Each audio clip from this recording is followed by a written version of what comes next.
Hello, ladies and gents! Welcome to our very first, and seemingly also last artillery platoon gameplay, stylishly timing the video just on the day when patch 9.18 is being rolled out in Europe as well, giving a monster overhaul to the class. So, this might be a good memento to what artillery used to be in the hands of capable players, at least on a good day. Time to open those umbrellas. Check this one out. Alright, so here we are on cliff in a standard battle, saying goodbye to the old style artillery in fashion. And have a look at these monstrosities here in the background. Conqueror gun carriage, aka the Conqueror Orbital Ion Cannon, tier 10 British self-propelled gun, accompanied today by one of the most popular and probably the most effective SPGs in the game, the M53 M55. Now, both of these machines will be driven today by really good players and excellent artillery players. If you had a look at the gun barrels, the M53 M55 has already 3 marks on it, and also the CGC has 2 rings on that barrel, so yeah, good luck, enemy team.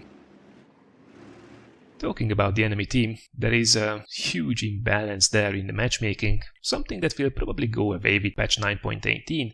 As we have only a single heavy tank on our side while the enemy team has a lot of really heavily armored foes. However, that also means that we have a lot of hit points that we can harvest. So in the beginning we are going to see if we can catch some of the enemy artillery in the beginning. There is 3 of them on each side. So looking for them in the most obvious spot is definitely something that's reasonable. However, until we are waiting for those tracers, let's switch quickly over to the M53 and see what we find. And we find ourselves a light tank. Well, if that's the only thing that's available for shooting, we won't say no to that.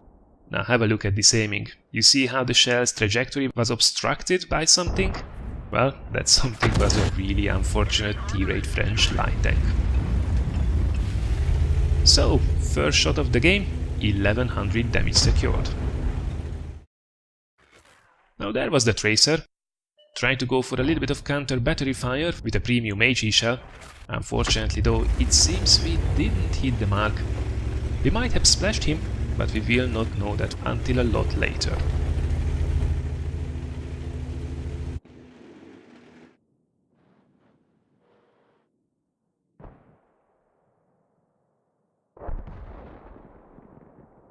So, let's get back, see if we can catch any more tracers. However, we spot something in the middle, and that's an E100 approaching.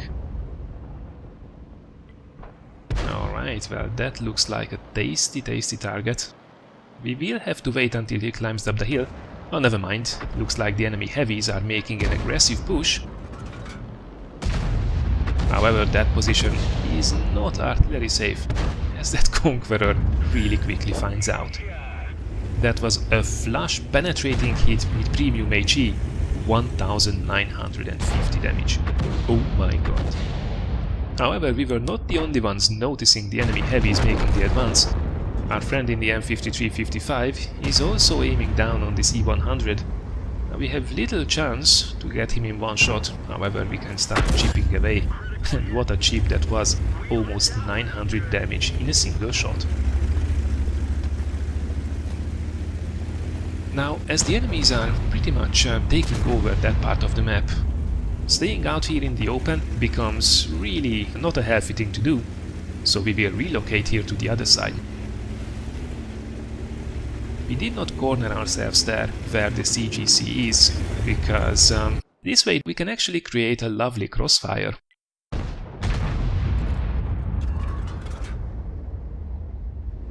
It seems the E100 didn't learn his lesson, playing so aggressively, being already focused by one of the artilleries. Well, he really was give us all the chances to get him.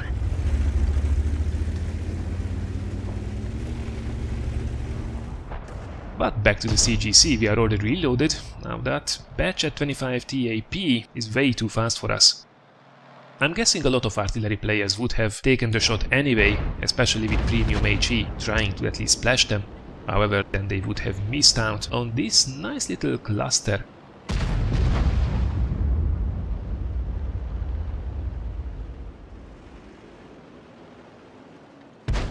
Oh, double kill? No. And that's artillery for you. We did 57 whole damage by splashing near both of those tanks. Well, I guess we got at least over 750 assistance damage as the VK was tracked and somebody else landed a shot. So I guess we can't be overly complaining.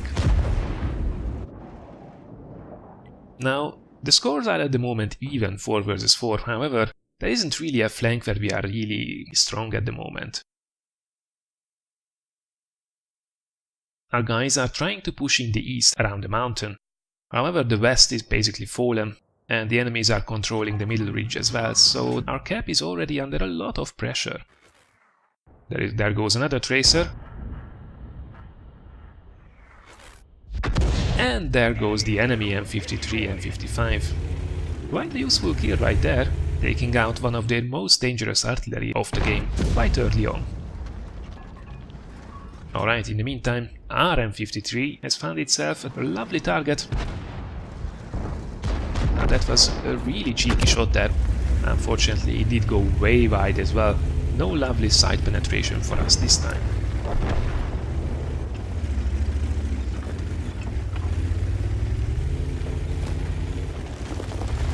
However, it seems the tier 10 and the tier 9 Japanese heavies are making an aggressive push and oh, we have been spotted. Now that's not good news.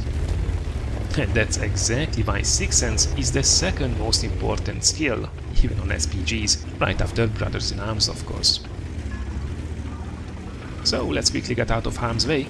However, if the Type 5 is pushing this aggressively, he just gets himself in a crossfire here. And that's exactly why positioning ourselves here was such a great idea. The Type 5 can only get into cover against one side, and that means we should be able to pretty much start to chip away with impunity.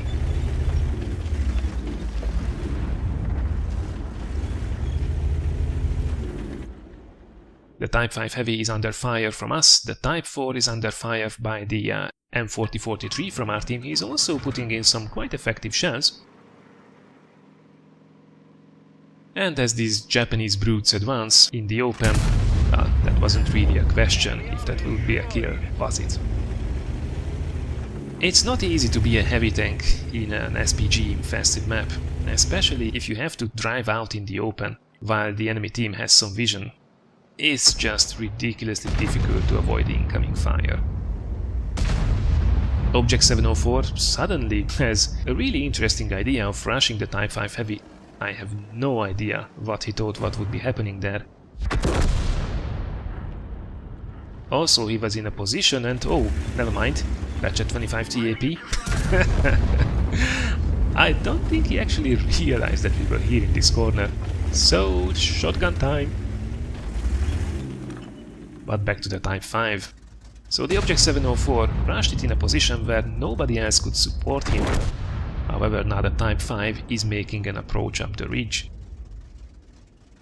And that means, with the Battle Assistant mod and the alternate view that will be available in the game as well as from 9.18, we are able to snipe that turret behind the ridge. And that's exactly why that alternative view is so important. However, we are not the only one getting a lot of the action. M53-55 gets now attention from an E50, rushing him while still being on reload. This is almost certain disaster right there.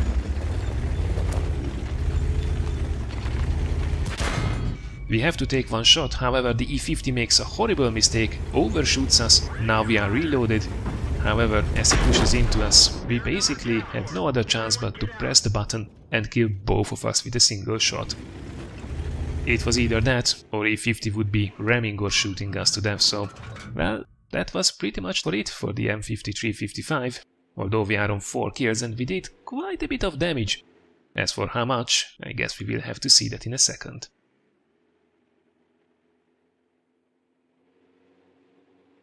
So, we are basically down in a 3 versus 2 situation.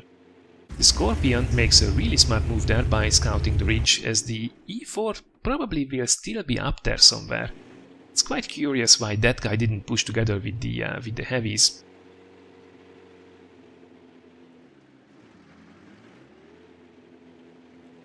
He hasn't revealed himself in a long time, so it's everybody's guess where he could be. Oh, never mind, there he is, he's just really late to the party.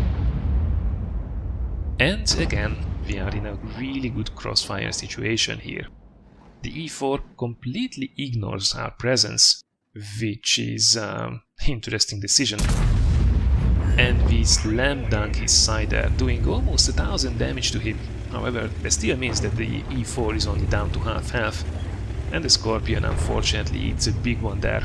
So this is still everybody's guess. Now hopefully the Scorpion will be able to distract the guy, and he somehow misses firing on the move there. Oh, all the stupid stuff you can see from up here sometimes. So E4, okay, how the hell did they both miss that point blank range? That's crazy. However, we indicate that we are ready to fire. Scorpion G moves out of the way. And we put another good shell in. And finally the Scorpion secures the kill as well. However, just as he finally rectifies his mistakes, he, for some reason, leaves himself there out in the open, and the T-92 easily splashes him to death. It's now down to the artillery to battle it out, and we are 2 versus 1 against a T-92 who can splash us around rocks easily, although we can return the favor. And an M40-43, which is also a rather nifty T-rate American artillery. So, Brits versus Yankees. Let's see who will win. Now we set up an ambush here, expecting the enemy artillery to make a run for our cap as they have the number advantage. With the premium HE loaded, we should have the burst radius to secure the kill if they are indeed coming down on this side. This is everybody's guess though, they could be going the long way as well. To make it less obvious, they could be splitting up. I guess we will have to see and find out.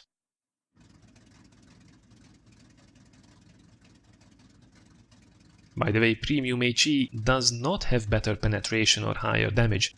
It has, however, a significantly larger burst radius. And whoa, never mind that. Here is the T-92 almost in our faces already. And from this distance, it was never a question if we hit that shell or not. However, if the M40-43 was not on the move, an artillery shell is incoming for sure. So let's hide behind the rock. Hopefully he misses. There he goes, excellent. Now that guy has nowhere near as big of a splash as the tier 10 artilleries, so we were pretty safe behind that rock there. Alright, now it's time to finish this in an artillery 1 versus 1.